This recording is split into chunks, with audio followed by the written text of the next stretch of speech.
ಎಲ್ರಿಗೂ ಜೈ ಭೀಮ್, ನಮಸ್ಕಾರ. ಏನಪ್ಪಾ ಅಂದ್ರೆ ಇವತ್ತಿನ ವಿಷಯ, ಕಾನೂನು ಎಲ್ಲರಿಗೂ ಒಂದೇ, ಪ್ರಧಾನ ಮಂತ್ರಿಗೂ ಒಂದೇ, ಸಾಮಾನ್ಯ ಜನಕ್ಕೂ ಕಾನೂನು ಒಂದೇ. ಯಾರಿಗೆ ಕಾನೂನು ಪ್ರಕಾರ ಮೋಸ ಆದ್ರೆ ಅಥವಾ ಅನ್ಯಾಯ ಆದ್ರೆ ಕಾನೂನು ಅಡಿಯಲ್ಲಿ ಕೇಸ್ ದಾಖಲೆ ಮಾಡಬೇಕು. ಕೇಸ್ ದಾಖಲೆ ಮಾಡಿದ್ರೆ ಅದನ್ನ ಪರಿಶೀಲನೆ ಮಾಡೋದಕ್ಕೆ ಪೊಲೀಸರು ಇದ್ದಾರೆ, ಸಂಬಂಧಪಟ್ಟಂಗೆ ಎನ್ಕ್ವೈರಿ ಮಾಡ್ತಾರೆ. ಯಾರು ಏನೇ ಪ್ರಾಬ್ಲಮ್ ಆದ್ರೂ ಅವ್ರೇನ್ ಮಾಡ್ಬೇಕು, ಕಂಪ್ಲೇಂಟ್ ಕೊಡ್ಬೇಕು, ಮಾಡ್ಬೇಕು.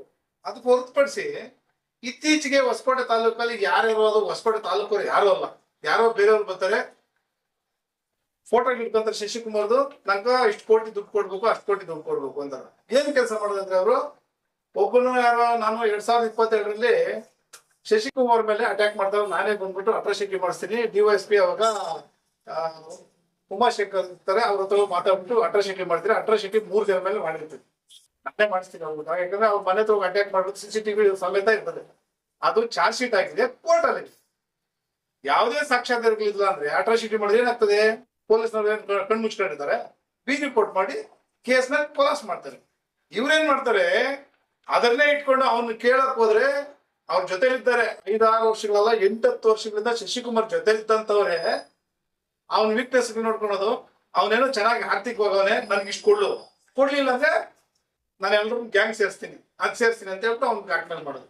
ಎಲ್ಲಾ ಪ್ರಯತ್ನ ಪಟ್ರು ಆಗ್ಲಿಲ್ಲ. ಅವಾಗ ಏನ್ ಮಾಡೋದು, ಲಾಸ್ಟ್ಗೆ ಈಗ ಕೈಲಾಗ್ತಿದ್ದವನಿಗೆ ಕೊನೆಯ ಅಸ್ತ್ರ ಏನಂತ ಹೇಳ್ಬಿಟ್ಟು ಎಲ್ರಿಗೂ ಗೊತ್ತು, ಗಾದೆ ಮಾತು ಏನಪ್ಪಾ ಅಂದ್ರೆ ಅಪಪ್ರಚಾರ.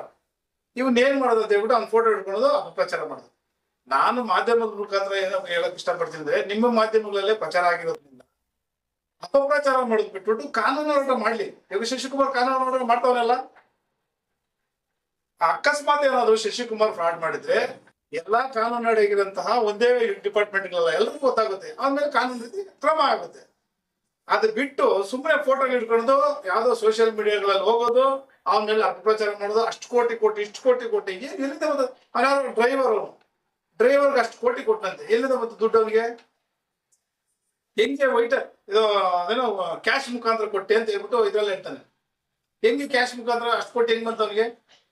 ಇದನ್ನ ಸೋಷಿಯಲ್ ಮೀಡಿಯಾದಲ್ಲಿ ನೋಡಲ್ವಾ ಅಧಿಕಾರಿಗಳು? ಯಾಕೆ ಇವ್ರ ಮೇಲೆಲ್ಲ ಕಾನೂನು ಕ್ರಮ ಆಗ್ಬಾರ್ದು? ಹಾಗಾಗಿ ನಾನು ಮಾಧ್ಯಮದ ಮುಖಾಂತರ ಕೇಳಕ್ ಇಷ್ಟಪಡ್ತೀನಿ, ಏನಪ್ಪಾ ಅಂದ್ರೆ ಅವ್ರು ಏನೇ ಆಗಿದ್ರು ಸಹ ಕಾನೂನು ಹೋರಾಟ ಮಾಡ್ಲಿ. ಇಲ್ಲಿ ಹೊಸಕೋಟೆ ತಾಲೂಕಲ್ಲಿ ಯಾವನವನು ಇಲ್ಲಿಂದ ಕರ್ಕೊಂಡ್ಬಂದ್ಬಿಟ್ಟು ಫೋಟೋ ಇಟ್ಕೊಂಡು ಹೋಗೋ ಸ್ಟೇಷನ್ ಮುಂದ್ಗಡೆ ಫೋಟೋ ಇಟ್ಕೊಂಡು ಸ್ವಾಮಿ ಇಷ್ಟು ಕೊಡ್ಬೇಕು ಅಷ್ಟು ಕೊಡ್ಬೇಕು ಅಂತ ಸುಮ್ಮನೆ ಅಪಪ್ರಚಾರ ಮಾಡುದು. ಇದೆಲ್ಲ ಬಿಟ್ಟು ಇದು ಅವರಿಗೆ ಎಚ್ಚರಿಕೆ. ದಲಿತ ಅನ್ನೋದನ್ನ ಮೇಂಡಲ್ ಇಟ್ಕೊಂಡು, ಇವ್ರಿಗೆ ಯಾರು ಇಲ್ಲ ಕೇಳೋರು ಅನ್ನೋದನ್ನ ಮೇಂಡಲ್ ಇಟ್ಕೊಂಡ್ಬಿಟ್ಟು ಇದೆಲ್ಲ ಮಾಡಕ್ ಹೋಗ್ಬೇಡ್ರಿ. ದಲಿತರು ಇಷ್ಟು ವರ್ಷ ಕಾಲಕ್ಕೆ ತುಳಿತಕ್ಕೊಳಗಾಗಿ 100 ವರ್ಷಗಳಿಂದ ನಮ್ಮ ಕಾಲ ಹತ್ರ ಬಂದಿದ್ದಾರೆ. ಇವಾಗೇನು ಆರ್ಥಿಕವಾಗಿ ಸಣ್ಣ ಪುಟ್ಟ ಆಗಿ ಬದುಕಂತಾರೆ. ಬದುಕಾಕ್ ಬಿಡಿ, ತುಳಿಯಕ್ ಹೋಗ್ಬೇಡಿ. ಇನ್ನು ಎಷ್ಟು ವರ್ಷ ಅಂತ ನಮ್ಮನ್ನು ತುಳಿತೀರಿ, ಬಿಟ್ಬಿಡಿ ಅದನ್ನೆಲ್ಲ. ಈಗ ಸುಳ್ಳು ಅಟ್ರಾಸಿಟಿ ಆಗ್ತಾನ ಅನ್ನೋದಕ್ಕೆ ಕಣ್ ಮುಚ್ಕೊಂಡು ಕೂತಿಲ್ಲ ಸಮಯ ಅಧಿಕಾರಿಗಳು.